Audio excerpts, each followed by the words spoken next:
Morning's text is found in Luke chapter 14. And there Luke writes, "One Sabbath, when Jesus went to eat in the house of a prominent Pharisee, he was being carefully watched. And when he noticed how the guests picked the places of honor at the table, he told them this parable. When someone invites you to a wedding feast, do not take the place of honor, for a person more distinguished than you may have been invited. So if the host who invited both of you will come and say to you, 'Give this person your seat,' then humiliated, you will have to take the least important place. But when you are invited, take the lowest place, so that when your host comes, he will say to you, 'Friend, move up to a better place.' Then you will be honored in the presence of all the other guests. For all those who exalt themselves will be humbled, and those who humble themselves will be exalted." Then Jesus said to his host, "When you give a luncheon or dinner, do not invite your friends, your brothers or sisters, your relatives, or your rich neighbors. If you do, they might invite you back, and so you will be repaid. But when you give a banquet, invite the poor, the crippled, the lame, the blind, and you will be blessed. Although they cannot repay you, you will be repaid at the resurrection of the righteous." How about we begin today with the backstory of our lesson? Because essentially, folks, it was a setup all the way. The place had been carefully chosen. It was the home of a prominent Pharisee. Apparently, he was a leader in his community, so people looked up to him. They paid attention to him because, the guy moved in the right circles. Here's the context. He invites some notable guests who are invited to his home, and there they get to meet the newest celebrity in town. It's this Nazarene. His name is Jesus. And Jesus is gaining quite the notoriety amongst the common folk as this preacher and this healer. There's even talk of miracles. Jesus is becoming quite the hot shot. Thousands are coming to hear him. In fact, everyone that is invited to this feast had at least heard of him, though none had likely taken the time to actually go out and see him. So this dinner party, it was going to be a first-hand opportunity to be able to observe Jesus firsthand. If you're one of the oi polloi in town, you're getting a ringside seat. So Luke tells us that Jesus at this feast is being carefully watched, which basically means, again, this was a setup. The affair had been carefully orchestrated as a trap. Yeah, it was a nice shindig. Likely there was a beautifully manicured backyard with a musical ensemble playing in the background. It was catered. The views were magnificent as the lawn sloped down to the water's edge. But these are really just the peripherals. How about we dig a little bit deeper? Because let's notice that Luke here tells us that the affair just happens to take place on the Sabbath, a day that Jesus had reputedly violated on 4 separate occasions. He cast out demons one time. There was the healing of Simon Peter's mother. Then it seems he healed this man with a withered hand. And then most recently, in last week's gospel lesson, he healed this woman who walked around literally bent over in half. Now, in addition, Luke tells us as well, most conveniently, I think, that a sick man just happened to be present at the feast. This man suffered from what was called dropsy, a condition which caused his torso to swell up grotesquely due to the retention of body fluids in the stomach and the chest cavities. Such swelling, it often indicated organ failure, which means the man was very sick. He probably was terminally ill. So imagine, a diabolical snare had been set for Jesus, and it was baited with the kind of misery that he would assuredly find irresistible. They thought they had Jesus trapped. And yet notice what happens next, because Jesus manages to confound their scheming with a single question. He asks, "Is it lawful to heal on the Sabbath or not?" If they said yes, then they would appear soft.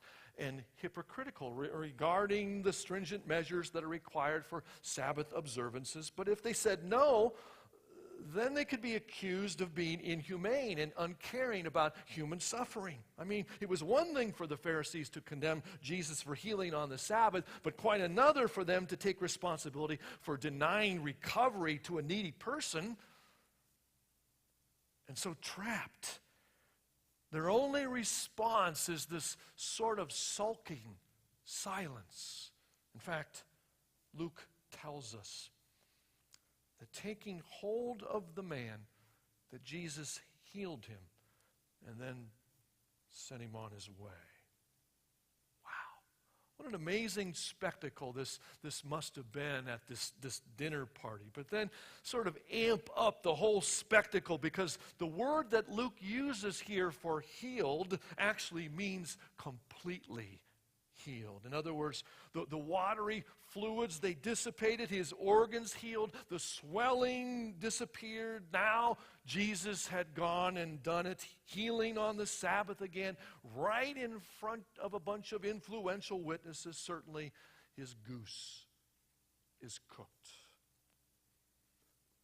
But then Jesus asks a second question of these upper crust guests. He says to them, if one of you has a child or an ox that falls into a well on the Sabbath, will you not immediately pull it back out again? True. Their Sabbath regulations, they did allow them to rescue their animals if need be. So to forbid the deliverance of humans would have meant that they treated their animals better than people. So they were stumped. The trap had seemingly backfired on them. So there they are. They're all sitting in this sort of uneasy, resentful silence. Now, how about we step away for just a moment from that ancient scene from 2,000 years ago, and let's bring it to the present. Well, almost the present. Actually, it happened about 35 years ago. One of my college buddies from Cleveland, while he was home on winter break, went to hear Don Rickles, the legendary comedian known for his put-downs. In fact, my friend actually volunteered to be roasted alive for about 5 minutes. It seems that part of Rickles' act consisted of having a volunteer from the audience stand up, and Don would just then sort of pick them apart unmercifully. And though it sounds like cruel and unusual punishment, folks, there's actually even a tradition of the put-down in the Bible. And that's probably because the Bible was written by a bunch of Jews who spent most of their history being pushed around by one big bully empire after another. Let's take a song that Mary sang called the Magnificat. You might remember it happened at the time of the announcement of the angel that she was going to be the mother of God at Christmas. So she sings, "My soul doth magnify the Lord, for he has regarded the low estate of his handmaiden. He has knocked the mighty from their thrones and exalted those of low degree." Now there's a put down for you. And it seems it ain't just the Jews who are masters of the put down. I happened to pick up a book at a bookstore recently that was called The Book of Insults. And I noticed a disproportionate number of the insults seemed to come from the British. Let's take George Bernard Shaw, famous playwright. Like Jesus, he's invited to a noble woman's house for tea. It seems that she was sort of one of these social ladder climbers who liked to collect celebrities so that she herself might be considered one. Well, she sent Shaw her card, which read, "Lady so-and-so will be at home Thursday from 4 to 6 p.m. To which Shaw responded back, "Mr. George Bernard Shaw, likewise." It seems Winston Churchill was also equally adept at the put-down. Let's take the famous exchange between himself and a woman named Lady Astor. Apparently, Lady Astor didn't exactly like Churchill, So one day she said to him, "If I were your wife, I'd put poison in your tea." To which Churchill responded, "Madam, if I were your husband, I'd drink it." Yeah. Guys like Shaw and Churchill, Don Rickles, they were little masters of the put-down. So when you have an anecdote that sees two of them duke it out together, that's a collector's item. It seems Shaw sent 2 tickets to his latest play opening there in London to Churchill with the note, "Here are 2 tickets for the opening night of my new play. One for you and one for a friend, if you have one." And immediately Churchill sent them back saying, "I cannot attend opening night. Send me 2 tickets for the next night, if there is one."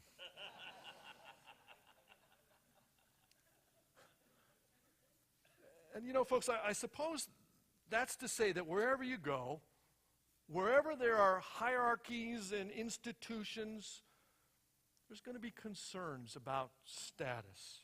Sure, what's the pecking order between those who are on the upper echelon of power and those who are below them? Yeah, the people who are below are trying to scrap their way up, and those who are above are trying to keep their spots. Because in our human world, it seems that just about every group arranges themselves according to status. People, they always want to ask, where do I fit into this group? You know, what's my place in the pecking order? How can I move up, maybe to a higher seat? Some of you might remember F. Scott Fitzgerald, American classic, The Great Gatsby. It revealed that status seeking is a huge part of our American culture. Up to that time, America pretty much saw itself as being sort of a classless culture, proud that it wasn't like those Europeans with all of their stratifications and layers. And yet, Fitzgerald, in The Great Gatsby, revealed that America has, in fact, created its own system of class. Only in America, status is not gained by property or family. It's money. Yeah, it's money that separates us in America. So Jay Gatsby, looking across the water at that green light on the deck of the rich, was shut out from that society because he was poor. He wanted to be part of those elegant dinner parties. And that's all to say that in every institution, there's some formal or informal structure, some hierarchy with titles and salaries and privileges. And so is it surprising that such a reality is especially also true in the church? Status consciousness, it's everywhere. And if it is, then because we don't check our humanity at the hat check when we come in the doors of the church, and because we're sinners, sometimes it's going to manifest itself here as well. So Jesus, he condemns such a thing as far beneath those who claim to follow him. So let's return to our dinner party from 2,000 years ago. The gospel reveals that Jesus was an astute observer of everyday life. Nothing seemed to escape him regarding human nature and conduct. Maybe he watched all the guests as they seated themselves there at the party with a smile. Maybe what he saw was very revealing. In fact, if you've been on an flight recently, maybe you have seen a similar scene to the one that Jesus saw. The plane touches down. The flight attendant reminds the passengers to remain seated until the seatbelt light is turned off, and yet still there's always some yahoos who leap to their feet and they grab their stuff from the overhead bins and they stumble down that swaying aisle to the front of the aircraft. In effect, their behavior is saying, I am the most important person on this plane and my firstness will be asserted anytime I wish. Ever seen that? Or maybe you're on the highway and some construction is coming up. Things are going to change from 2 lanes down to 1 lane. And 98% of the cars all begin cooperatively merging. But you'll always have a few yahoos who take advantage of the opportunity to speed their way up to the place right before everything merges to one lane, and without having paid their dues like everyone else, they expect to be let in. Ever seen that? After all, they are the most important persons in the world, right? So back to our dinner party. Jesus is watching the oi polloi. They're arriving, they're jockeying for choice seats as if to say, yeah, I'm the greatest, so where's my seat? I'm superior, and my seat will reflect my status. So the next course on the dinner menu, perhaps a distasteful dish for those with such refined palates, is a story that Jesus tells. A certain guest arrives early, surveys the dinner arrangements, and chooses the choicest seat in the room. He loves it. All eyes will be on him at the front of the table. Such adulation, it befits a man of his standing. He even imagines what excellent, respectful thoughts the others will be thinking of him. But then is it his imagination? All the guests' eyes do seem to be focused on him. This is even better than he had hoped for, but then he feels this presence. It's hovering there at his shoulder. He looks up, and there's the host. And the host bends down and asks him to move. A more distinguished guest needs his place. And instantly his face warms, and it flushes with embarrassment. And he rises perspiring, and he slinks to this obscure seat. And everyone's eyes are on him. There's nowhere to hide. It seems that pride has made him a pitiful little man. Dear ones, this is the parable that Jesus tells. When someone invites you to a wedding feast, do not take the place of honor. For a person more distinguished than you may have been invited. And if so, the host who invited both of you will come and say to you, give this person your seat. And then, humiliated, you will have to take the least important place. But when you are invited, take the lowest place, so that when your host comes, he will say to you, friend, move up to a better place. And then you will be honored in the presence of all of the other guests. Folks, essentially, this is a judgment parable. And here's the clue. It's the words, when you are invited to a marriage feast. That's the clue. You see, marriage feast was one of the metaphors describing the kingdom of God, that Jesus will be the bridegroom, and when the kingdom comes, it'll be like this great banquet at this wedding feast.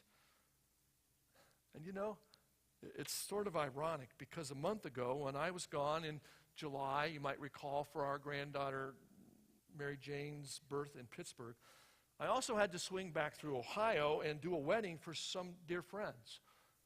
The wedding was outside. It was about 98 degrees.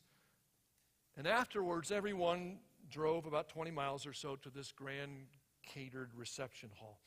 And some arrived quite early, and others that were involved in the wedding directly arrived later.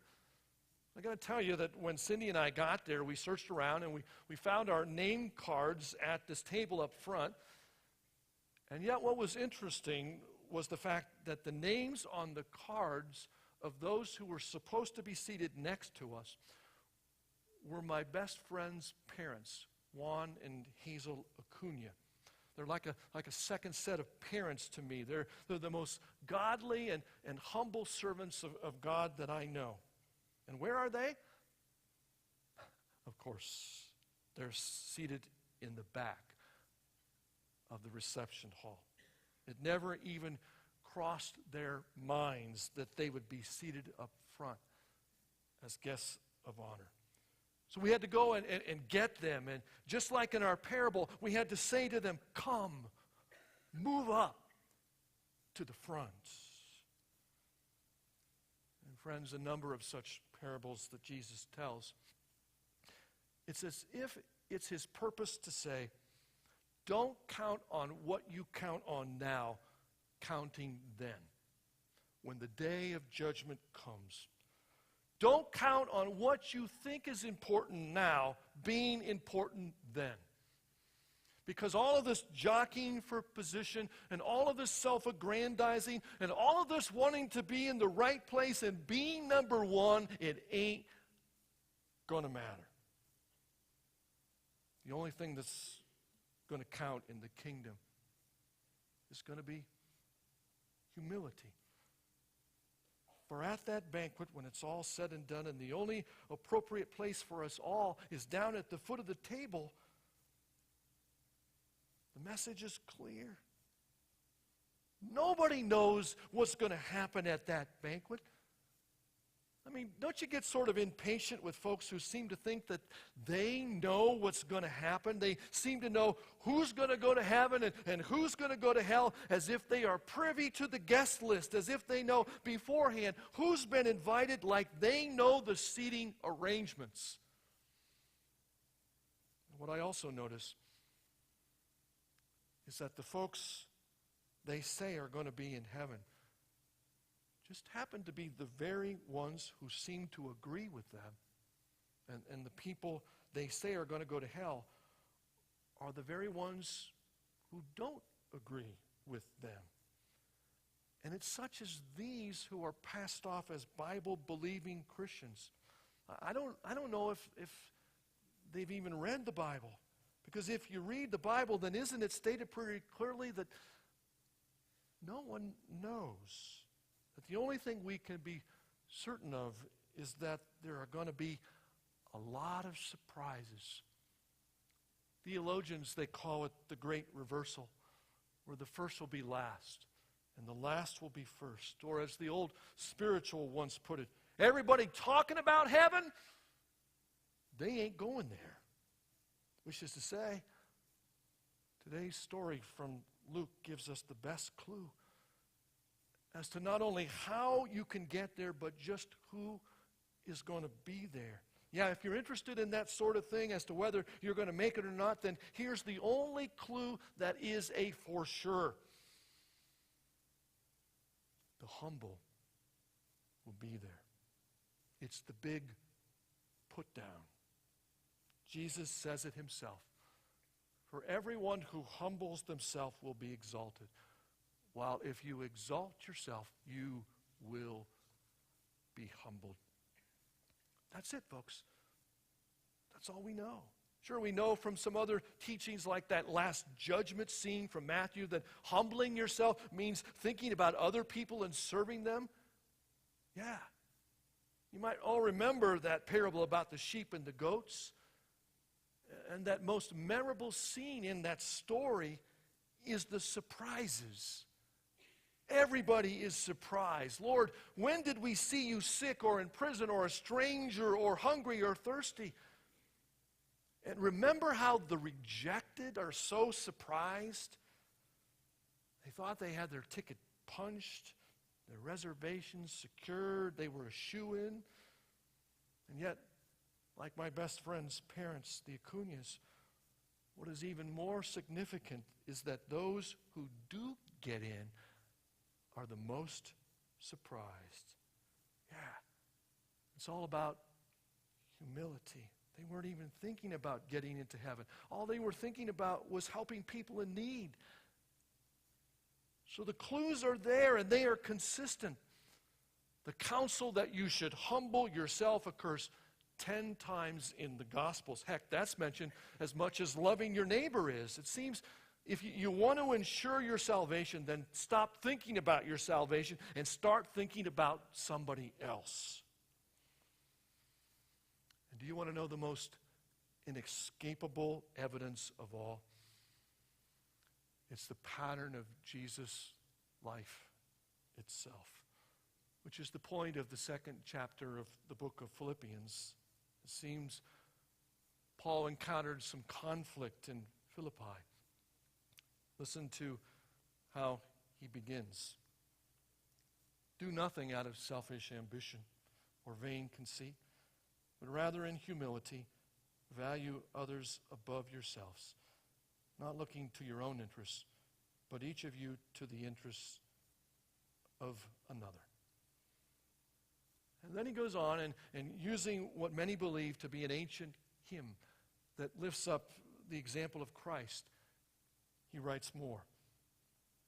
In your relationships with one another, have the same attitude of mind as Christ Jesus, who being in very nature God, did not consider equality with God as something to be used to his own advantage, but rather he made himself nothing by taking the very nature of a servant, being made in human likeness, and being found in appearance as a human being, he humbled himself by becoming obedient to death, even death on a cross.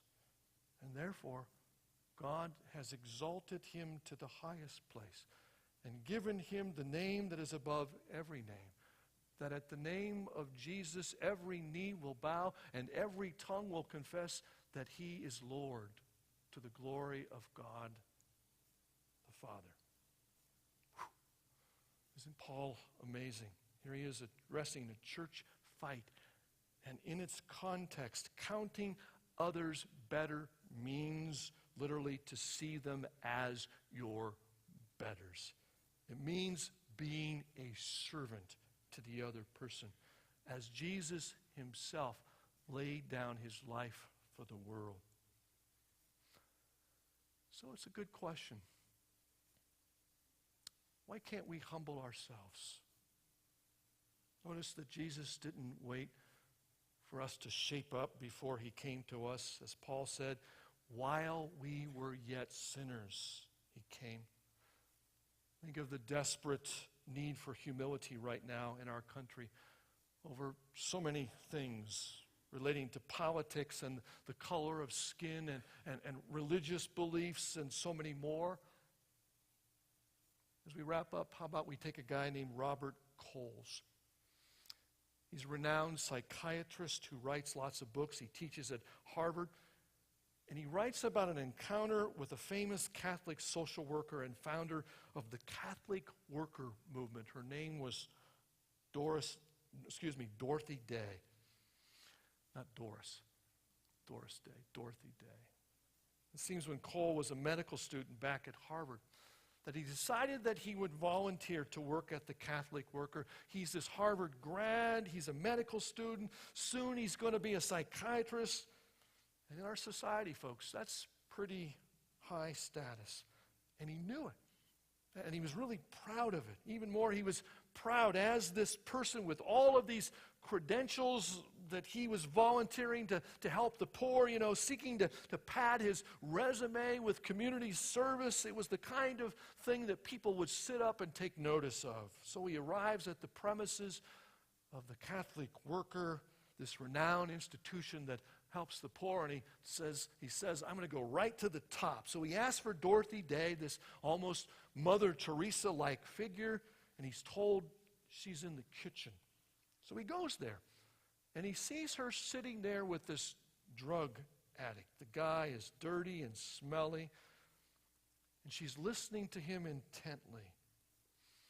Now, think about our parable, about that banquet, about the seats at the table where you and I are supposed to be at that banquet. Which seats are we going to choose? Dorothy Day, she's sitting there at that kitchen table with that drug addict. And she's so engrossed that she doesn't even notice Cole standing in the doorway waiting for her to finish. And when she does finally finish, she notices Cole's and she says, "Do you want to speak to one of us?" And Cole said he was astounded. Dorothy Day was famous, and the guy that she was talking to was a nobody. He was a derelict. You wanted to speak to one of us? Ha! Coles had never seen anything like this before. The kind of humility that I can identify with a person so completely as to remove all distinctions between them. cut through all the boundaries, all the categories that we set up to separate us one from another.